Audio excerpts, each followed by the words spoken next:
mi asistente ahí. Bueno, nada, lo último que habíamos estado charlando tenía que ver con el equivalente mecánico del calor. Allí habíamos tirado una onda de cómo históricamente se había evolucionado, se habían encontrado algunas pistas acerca de la sospecha de que esta cuestión de la que estábamos hablando, el calor, no tenía que ver necesariamente con materia, sino que era otra cosa asociada al movimiento. Y eso lo habíamos terminado de por lo menos cuantificar, es decir, a cuánto equivale, ¿no? Con el trabajo del amigo Prescott Joule, ¿no? Que habían hecho este diseñito, ¿no? Entonces decía, bueno, ahora me permite entender por qué algunos sistemas mecánicos u otros no cuentan con la misma cantidad de energía al principio que al final útil, ¿no? Energía útil. Entonces, uno puede imaginar que una parte de esa energía se degrada. Nosotros, mira, ahí en el chat hacen bien en poner los nombres. Como saludó recién ahí Tomás, qué sé yo, saluden o nada, algo y queda ya. Bueno, en definitiva, entonces, ahora tenemos allí algo asociado a lo que después va a ser considerado como un concepto novedoso, la energía. Entonces, hoy decimos frente a eso, bueno, una parte de la energía se degradó, se disipó en calor y ya no está disponible para realizar ningún trabajo mecánico o eléctrico, esto que estamos diciendo. Buenas tardes, profe. Hola, hola, hola Sergio.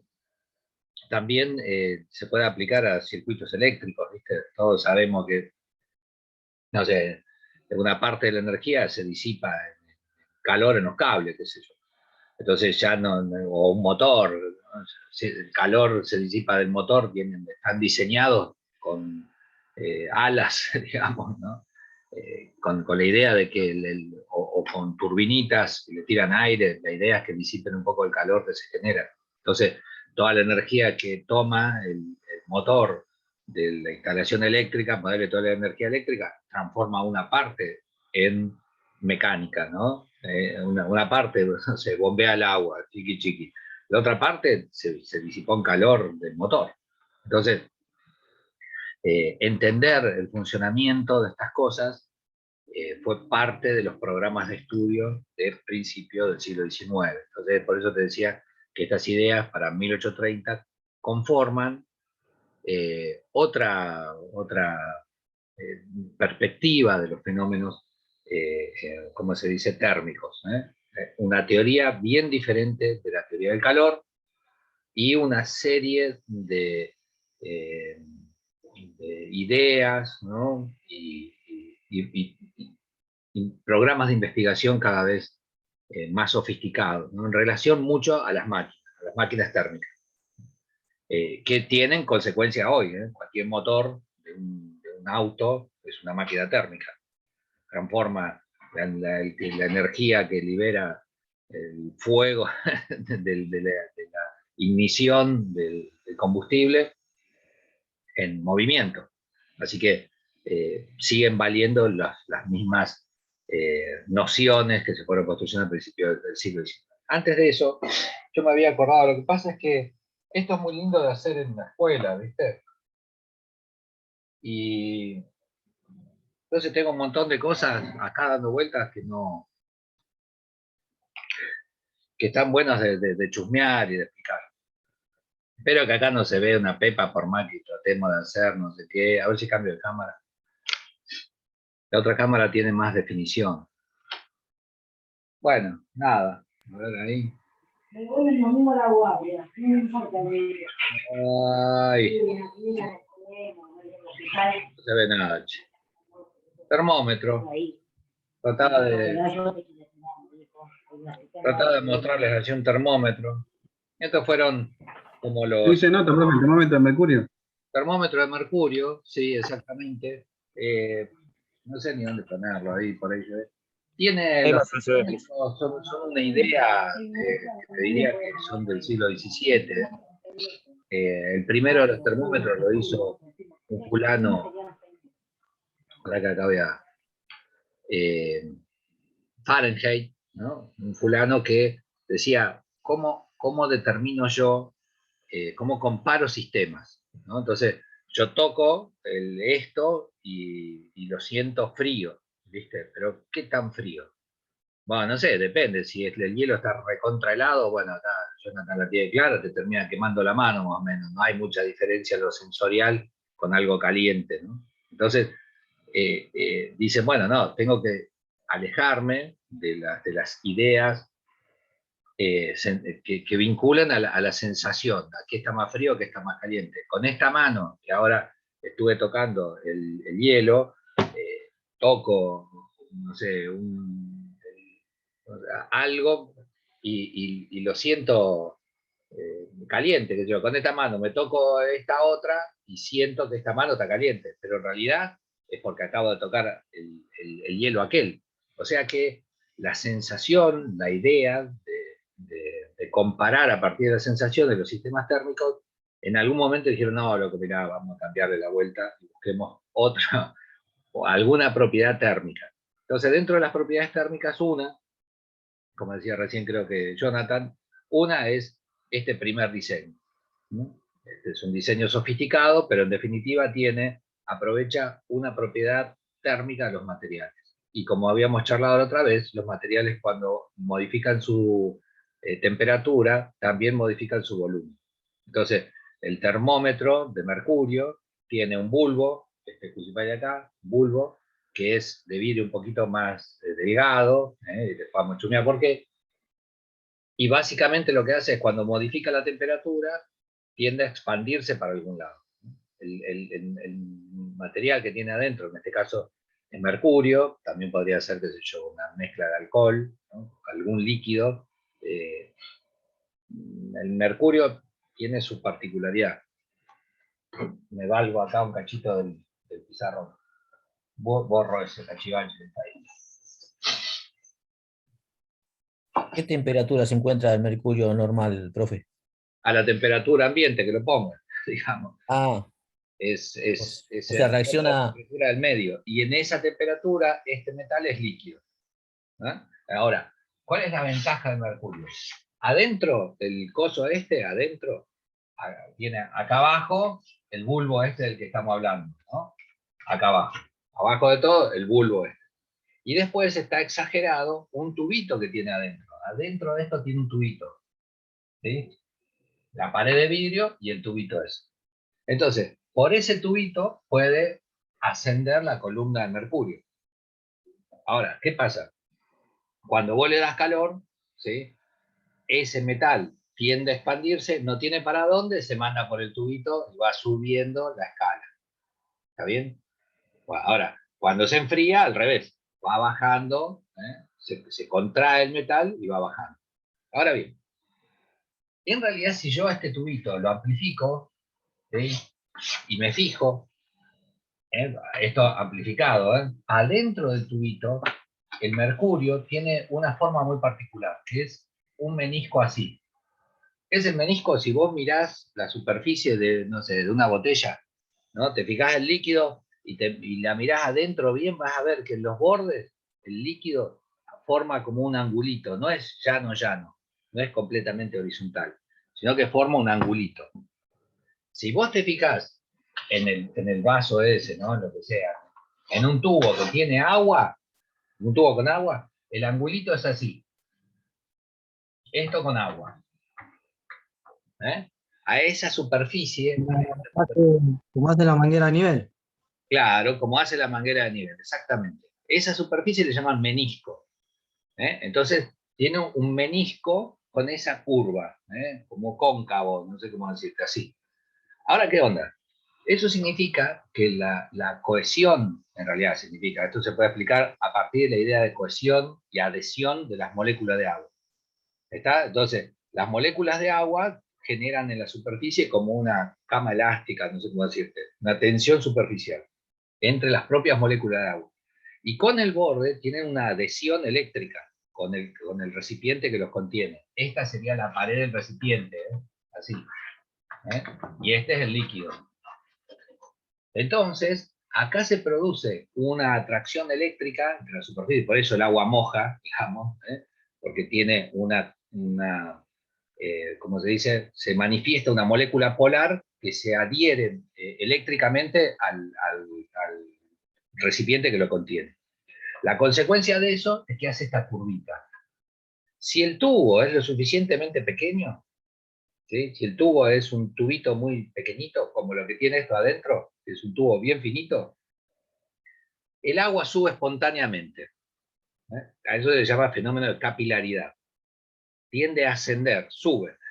¿Entendés? O sea, vos, no sé, no le pusiste aislante, como se dice, hidrófugo a la pared, y nada. Llovió antes de ayer, tenés agua hasta acá arriba. ¿Entendés? El agua, los ladrillos que vos pusiste en contacto con el agua, tienen adentro una serie de poros, como una esponja. Y por los poritos esos se van dando estos meniscos, ascendentes, ascienden, hasta que tenés el agua por acá arriba. ¿Está? Lo que uno tiende a hacer para evitar la pared, que no se siga, ¿cómo se dice? Estos problemas de humedad que te terminan rompiendo todo el rancho, una de las técnicas es hacerle un montón de agujeros y le pones una silicona. Con esa silicona sella los canalcitos estos y el agua no puede pasar. Esa es una de las otras. Hay otros productos químicos que lo que hacen es invertir el menisco. Por ejemplo, las pinturas de ladrillo que vos le ponés el ladrillo a la vista y los pintás afuera como con una laca. Bueno, invierten el menisco. La onda es que la pared se supone respira igual, que significa que el aire podría pasar por esos agujeritos, pero el agua no puede pasar porque tiene un menisco, uno, no sé, cóncavo y el otro convexo. No sé cómo decir. Estos, en lugar de subir, tienden a bajar. O sea que si vos lográs que los agujeritos del ladrillo tiendan a sacar el agua, puede salir el aire interior, inclusive la humedad del interior del ambiente, pero no puede entrar agua de afuera. Estas son algunas de las cuestiones que subyacen detrás de los hidrófugos, ¿no? Esos materiales que se utilizan para que las viviendas estén secas, ¿no? Porque la verdad es que tienen alta incidencia en La cerecita, la la cerecita. famosa cerecita. Sí, sí, sí, sí. Sí, exactamente. La cerecita u otros hidrófugos, qué sé yo. El hornero, hay un montón de marcas, digamos, pero todos tienen esta particularidad, que lo que hacen es o sellan los poros o los invierten. Entonces, el agua no puede digamos, formar este menisco y por lo tanto se detiene ¿cómo se dice? La capilaridad. ¿Está? Entonces, cuando vos tenés un tubito muy finito, es posible que haya movimiento ascendente por el simple hecho de que el tubo es finito. Y esto adentro tiene el tubo finito. Entonces, se utilizan, más vale, este tipo de menisco. Se utiliza mercurio por esa cuestión. El problema del mercurio es que fue muy útil durante un par de siglos, pero sabemos ahora que es recontra tóxico, digamos, ¿no? Entonces, por eso se han sacado del mercado, se evita la utilización de este tipo de instrumentos, por esto que les estoy diciendo, porque en realidad tienen impacto ambiental. Se te derrama el mercurio, se rompe, se derrama como el líquido y termina en cualquier lado, no lo pueden ni barrer. No sé cómo decir. Entonces, la onda es que se saquen del entorno, digamos, por sus efectos contaminantes. Pero desde el punto de vista físico, se utiliza el mercurio por este tipo de menisco divergente que tiende a evitar que se dé por capilaridad un ascenso espontáneo de la columna. Entonces, es más fiel la medida que tenemos. Tiende a estar en una posición, vos lo calentás, asciende. Algunos, bueno, la idea del termómetro en realidad se le ocurrió, como te decía, a Fahrenheit, y dijo, bueno, mira, necesito para hacer una escala, para comparar las cosas, algo con qué compararlo, ¿no? Entonces, compara con la temperatura de una persona sana, qué sé yo, sube hasta un punto, le hace una marca. Y después dice, lo voy a comparar eso con la temperatura de la sustancia más fría que pueda ser. La sustancia más fría que puede ser en un laboratorio. Si te vas a Siberia, lo más frío puede ser 55 grados, qué sé yo, bajo cero, ¿no? Pero en un laboratorio, acá en casa, ¿qué puedo hacer? Y lo que se usaba, que por eso andaba buscando hielo, era una mezcla de hielo con sal. No sé si han hecho alguna vez alguna mezcla así en alguna fiesta, ustedes que tienen cara de borrachos, amigos. ¿Eh?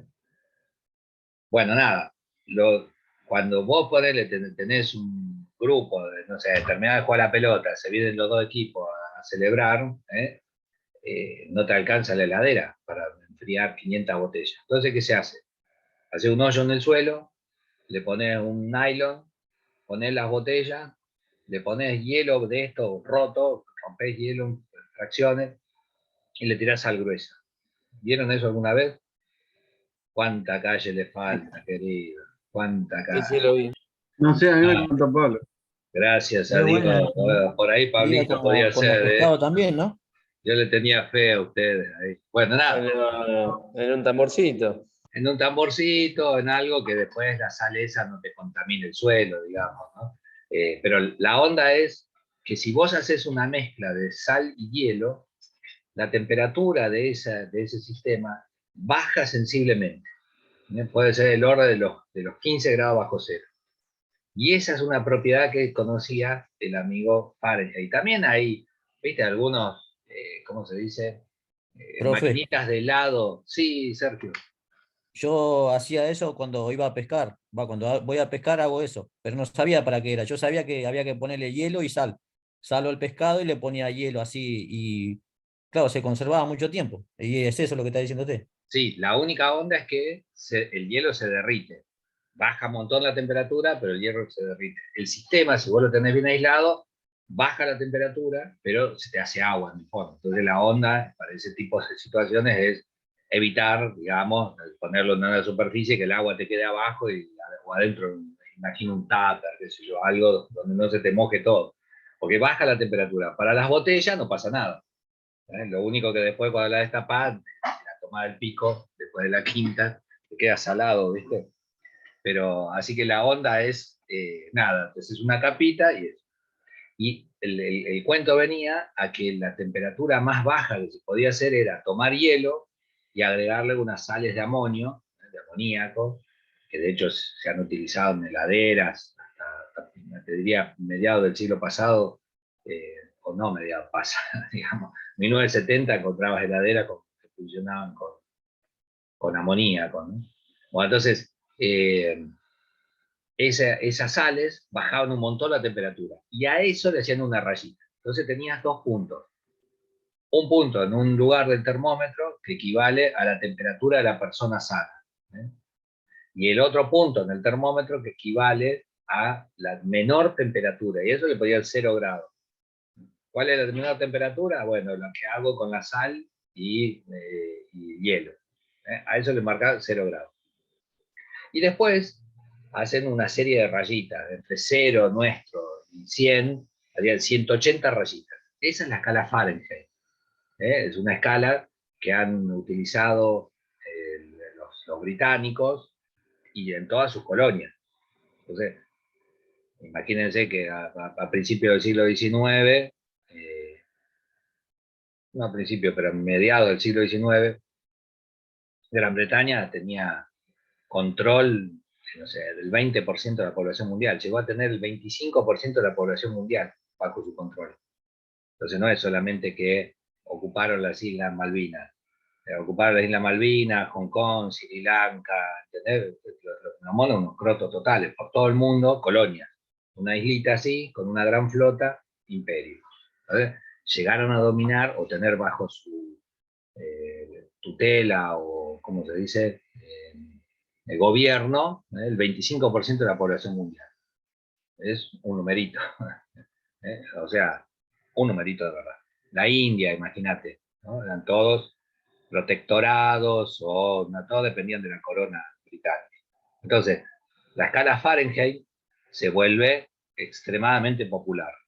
Se utiliza en todos esos lugares la escala Fahrenheit. Como nosotros utilizamos todavía para comprar clavos, ¿viste, Cristian? ¿Clavo de cuánto? 2 pulgadas. Nosotros medimos todo en centímetros, va a comprar clavo en pulgada, madera en pie, ¿viste? ¿Viste? Madera también. En pie. Te dicen, bueno, mira, esta es un tirante de 2 por 5. Esa es la 2%. medida en pulgada. ¿Y qué tan largo tenés? Ahí tengo de 330, de 360, bueno, esos son de 10 pies, de 11 pies, ¿viste? Entonces, nada, las unidades británicas tienen una fuerte presencia en el mundo, porque ellos han tenido una fuerte presencia en el mundo. Ahora, en otro momento, en la Europa continental, otro fulano dijo, che, es un garrón andar buscando sales de amonio para hacer una marquita al termómetro. Si no hay algo más piola para buscar, y dijo, tomo dos cosas que todo el mundo lo puede hacer. Calentar un poco de agua y, bueno, nada, cuando está congelado le pongo el termómetro y marco donde está. Le hago una marquita al termómetro en ese punto, con el agua congelada. Y después lo agarro, lo pongo en agua hirviendo y le hago una segunda marquita. Esa es la escala Celsius, la escala centígrada, la que usamos nosotros. Entonces, entre una marquita, 0 grados, y la otra marquita, 100 grados, que este lo debe tener, no veo nada de nada. Te diré que no veo nada. Bueno, tiene un 0 por acá, así que mirá, si quisiera hacer el experimento ese que les decía, y por acá tiene el 100, acá tiene 100 grados. Entonces, entre este punto 0 y este punto de acá arriba, que a mí me cuesta verlo, entre los dos dedos gordos ahí, los pulgares, bueno, tiene 100 rayitas. Y por eso le llamamos escala centígrada. Tiene entre el punto de fusión del agua y el punto de ebullición del agua, tiene 100 rayitas. A eso le llamamos escala centígrada. Y por eso le mandamos 0 y 100. Entonces, esta escala es más práctica que la Fahrenheit. Es el mismo principio. Utiliza una propiedad del material, que es la expansión térmica, misma cosa. Utiliza mercurio porque es más piola, por este tema de que no tiene un crecimiento solo, no sube solo. Y utiliza como lógica, digamos, evita el tema de cuál es la temperatura de una persona sana. Si vos me preguntabas a mí, y esto igual queda grabado, ¿no? Pero yo me creía que era así un negro calentón, entonces, ¿cuánto es tu temperatura? Ahí más o menos 36,9, ¿tenés? Ahí, ¿no? Imaginaba eso. El año pasado me estuve tomando la temperatura cada 2 días, 35,5, loco. No sé, medio muerto, ¿entendés? No sé si es con los años, no sé qué, pero si vos me decías, ¿cuál es tu temperatura? Ahí 36,8, qué sé yo, casi 37. Los 37 debe ser lo normal. No, bueno, yo tengo 35,5, 35,6, ¿entendés? Un desastre. Va regulando como la tortuga. Tenés que poner al sol para que levante temperatura. No sé cuál es la temperatura normal. Jonathan de eso debe saber un paquete. No sé. 36. 36 la normal, bueno, yo 36 ya. hasta 36, 37,5 ya es febrícula. Claro, pero después de 38 ya te confiere. Pero no depende del cuerpo del organismo de cada 36. persona, la temperatura. ¿Cómo, Sergio? Digo, ¿no depende de cada persona eso en Bueno, por particular? eso. Entonces, como eso depende de cada persona, preparar un termómetro con este criterio tiene marca en cualquier lado. No podés comparar los sistemas. ¿Entendés? En mi caso, yo le haría una marca en 35,5. Jonathan dice, mira, el promedio es 36, y vos te tomás la temperatura de 36,8, y ya ahí tenemos un montón de... Ah, por cierto, los termómetros se diseñan en función de lo que vos querés medir. Este me sirve para mi cerveza. Claro, yo le iba a decir, este es ambiental o por la cerveza. Claro, este para la cerveza, ¿no? Pues yo, a ver, por ahí tomo muestra, igual tengo termómetros. Lo que pasa es que están instalados termómetros electrónicos, ¿viste? Por eso está regulado, profe, para abajo. Claro, esa... ¿Vos decís que es eso? ¿Que es el refrigerante que uso? Mucha sal, me parece. Claro, ese debe ser el refrigerante. Aflojar Igual las pistolitas estas que hay que te toman cuando usted entra, todas dan baja. Claro, bueno, pero eso también es otro tema. Una cosa es que vos, y eso vos lo sabés recontra claro, te tomes en la axila, o sea, cerca de los órganos principales, ¿sí? Bueno, nada, ahí tenés una temperatura. Ahora, lo va a tomar la mano y ya, si acá tengo 35, bueno, acá tengo 32. Y eso es porque el mismo sistema, ¿no? Tiene una regulación de la temperatura por la circulación sanguínea. Mientras más frío hace, vos protegés más los órganos principales y vas dejando colgado las extremidades, ¿no? ¿Cuántos casos habrán visto de personas que, no sé, sufren congelamiento en la montaña y le cortan la oreja, ¿viste? Le cortan, no sé, un dedo, ¿no? Se gangrenan los pies, dedos de pie, qué sé yo, y se zafan. Entonces, si el, no sé, como un sistema de seguridad, ¿no? del organismo, disculpame, Jonathan, que yo tengo una mirada tan simplista de la complejidad de los organismos, ¿no? Pero es como que y te salvan a la reina, ¿no? Entonces, tenés una bruta circulación en los pulmones, viste que respirás aire re frío, si respirás 5 veces aire a menos 15 grados, luego te congela todo, o sea, ya fue, los alvéolos te hacen pop, se quedan ahí, no respira más, 2 veces que respire eso, listo, sos boleta. Entonces, ahí concentrás toda la circulación sanguínea en ese lugar y te salvás. Venís respirando aire a menos 5 grados. Y no. Ahora, toda esa circulación que vos, no sé, como concentrás allí, ¿no? la energía, lo descuida el dedo gordo. Volvés de la montaña con los dedos, nada, con gangrena, digamos. ¿Entendés? Entonces, hay montones de casos de personas así. Y hay zonas, qué sé yo, no sé, que en Canadá, ponerle en las revistas encontrás prótesis de oreja. ¿No? Últimamente mejoró bastante, pero prótesis de oreja, ¿no? Te agarra una, no sé, un camino cerrado en una tormenta, te agarró la mitad de la ruta. ¿Cómo le salvás? Tenés combustible, qué sé yo, tenés encendida la calefacción, ¿cuánto tiempo? Bueno, nada, que no te agarre con el tanque por la mitad. Claro. Póngale que en la oreja usted tiene todas las terminales nerviosas, la yema de los dedos. Por eso cuando usted se corta un dedo o una oreja, la nariz, es lo que más sangra. ¿Y cómo? En los dedos, en las orejas tiene todas las terminales nerviosas. Por eso se enfría más rápido y por eso hace que se les caen también las orejas. Bueno, eso también, viste, la nariz así también, cuando te agarran Profe, sí. recién me tomé la temperatura, 35,4 tengo. Somos del mismo palo, me Vamos, parece. vamos, Sergio, estamos con el mismo refrigerante, amigo. Sí, sí, sí. Por Yo eso me acá, quedé con la duda. Me fui a buscar el termómetro y digo, tengo un termómetro digital acá. acá encontré, 35,4 clavados. yo uso de este. Pero viste, ¿no? Uno cree que no sé, que yo pensé que tenía más de 36, ¿no? Pero no, tengo menos de Y 36. debe ser la edad, profe, casi tenemos la misma edad, así Y que. puede ser que con el tiempo el metabolismo va bajando la vuelta. Está bien, felizmente, digamos. Bueno, Y ahora, es la experiencia ya, es la experiencia ya. sí, el refrigerante que acumulamos. Claro. Bueno, De entonces les lo- decía del diseño de los Crucify estos. Si vos vas a tomar la temperatura del cuerpo, las variaciones son en décimas, ¿no? Entonces, vos tenés un termómetro que está diseñado para que pequeñas variaciones, el tubito tan finito que asciende por allí, ¿no?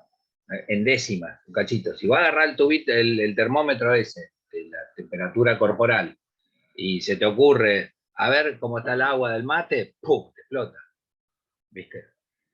Y también hay prácticas de uso de eso. Estos termómetros, vos sube la temperatura, baja la temperatura y marca solo. El otro, vos lo tenés que andar sacudiendo, ¿viste? Porque el capilar es tan finito, ¿no? Que una vez que subió, después baja la temperatura y queda enganchado arriba igual. Tenés que sacudir un poco, ¿no? Darle un poco de fuerza centrífuga, digamos, para que baje la columna. Entonces, hay como distintos diseños. Bueno, acá no sé, tenía otros, pero se utilizan distintas propiedades de los materiales, ¿viste? La verdad que tengo en los cajoncitos. Se utilizan distintas propiedades. Se puede utilizar propiedades eléctricas, ¿no? ¿Cómo se dice? Construir un termómetro, ¿eh? Entonces, hay materiales que se pueden arquear, digamos, termocuplas, ¿eh? Hay materiales que modifican la resistividad eléctrica con la temperatura, que en realidad todos los materiales, pero hay algunos que es bien notorio y vos podés transformar eso en una medida. Por ejemplo,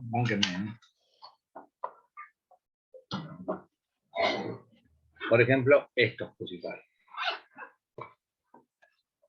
¿Es cierto que la termocupla tiene mercurio adentro, profe? No, mira, Este es un termómetro, este es un, ¿cómo se dice? Multímetro. Un multímetro. Muy nuevito mi multímetro. Estuve haciendo durante la pandemia cosas, ¿viste? Y entre ellas, por ejemplo, una instalación eléctrica al auto para ponerle el chango atrás, ¿viste? Y bueno, me quedó bastante bien la instalación eléctrica, pero el multímetro quedó bastante mal abajo de la rueda del auto cuando le di marcha atrás. Porque había dejado el coso ahí, ¡crack! Sentí. Bueno, nada, esas cosas. Quería poner enganchar el chango. Bueno, este Cusify lo que mide son propiedades eléctricas, ¿no? Entonces, yo voy a poner acá, esto puede medir, qué sé yo, voltaje, resistencia, bueno, y acá tiene uno que mide, por ejemplo, ahí ya marca una temperatura, ¿no? Como la temperatura ambiente. Ahora, en realidad, ¿qué hace? Le pones este Cusify, esto, que no sé si se va a poder ver, pero esto tiene en la punta, es la sonda esta, en la punta, no sé si se alcanza a ver, está desflecado ahí, pero ahí queda un cosito. ¿Dónde está? No se ve nada. Con la mano atrás tampoco Un se ve. alambrecito, Un ¿no? cobre. Es ¿no? como un Un de cobre. alambrecito, qué grande que ustedes encima ven bien. No sé dónde poner. Ahí ves ese cosito. Ahí se Tiene, ve. en la punta está soldado. Es un ¿Qué es alambrecito eso? que está soldado. Es un alambrecito que consta de dos, cablecitos, ¿no? Viene uno y otro material. Vienen juntos, ¿eh? Pero en realidad están aislados uno en relación al otro. Esos materiales terminan unidos en una soldadura. Bueno, uno suele ser un material que se conoce como constantán en el mercado, y el otro puede ser cobre. Esos Cusify, acá no, la verdad no veo nada, pero esto uno es positivo y uno negativo, no veo nada. A ver, bueno. Ahora mira lo que hace. Resulta que estos materiales, cuando vos esto lo estropeé yo, ¿no? Esto suele venir cerradito. Estos materiales, cuando vos le modificás la temperatura, generan una diferencia de potencial. ¿Qué significa eso? Que en los extremos, en estos extremos de acá, se comporta como una pila. La forma en que vos podés generar corriente eléctrica, por decirlo así, puede ser química, puede ser por, no sé, por un generador mecánico, digamos. U otra de las formas, hay otras que no vienen al caso, otra de las formas es por este fenómeno eh, que, ay, no me sale el nombre, que produce una diferencia de potencial porque cuando aumenta la temperatura en ese punto de soldadura. Se me fue el nombre. Bueno, entonces, lo que hace en definitiva es como las termocuplas de los calefactores. Eso es la misma historia. Viste que la termocupla, vos decís, bueno, eh, tiene algo Manda puesto en la envía llama, una señal, ¿no? manda una señal eléctrica, genera corriente eléctrica. ¿Eh? No me sale el nombre, ahora lo tengo en la punta de la lengua, no me sale. La termocupla, cuando vos lo calentás, genera corriente eléctrica en esto. Y este aparato lo que mide es qué tanta corriente eléctrica genera. Generan en milivolt, ¿está? Esa generación es en milivolt. Cuando vos modificás la temperatura, yo ahora lo puse entre los dedos, cuando vos modificás la temperatura, genera distinta cantidad de milivolt en las terminales. Y el aparato lo que hace es leer esa diferencia de milivolt y lo transforma en una medida de temperatura, una regla de tres simple. ¿Entendés? Bueno, entonces, ahí lo dejé de toquetear. O sea que esto, la propiedad que utiliza, no es la expansión térmica, ¿no? Esto utiliza una propiedad que es un efecto, lo voy a buscar, ¿no? Porque voy a morir con eso. Se está por cortar. Profe, Sí, ¿Tipo termostato? ¿Funciona? No. El termostato, ahora lo charlamos también, el termocupla, ando buscando cualquier cosa. Seebeck, ahí está, efecto Seebeck se llama. S-E-E-B-E-C-K, Seebeck. Che, ¿dónde estamos ahora? Bueno, ese efecto, este que te estoy diciendo, es dos metales diferentes a los cuales vos los sometés a una diferencia de temperatura. Cuando vos modificás la temperatura, en los extremos se produce una diferencia de potencial. Se genera una corriente eléctrica. Esa corriente eléctrica la mide el multímetro y la transforma en una lectura de temperatura. Pero el principio que estamos usando es resistividad de los materiales. Efecto Seebeck. Bueno, nada. Una unidad magnética de la estufa tiene ese efecto, ¿verdad? Vamos, Sergio, para que corto y nos va a quedar por la mitad la explicación y anoto algunas cosas en la pizarra si nos queda. Y arrancamos a nuevo. Ahí retomo lo que decía Sergio.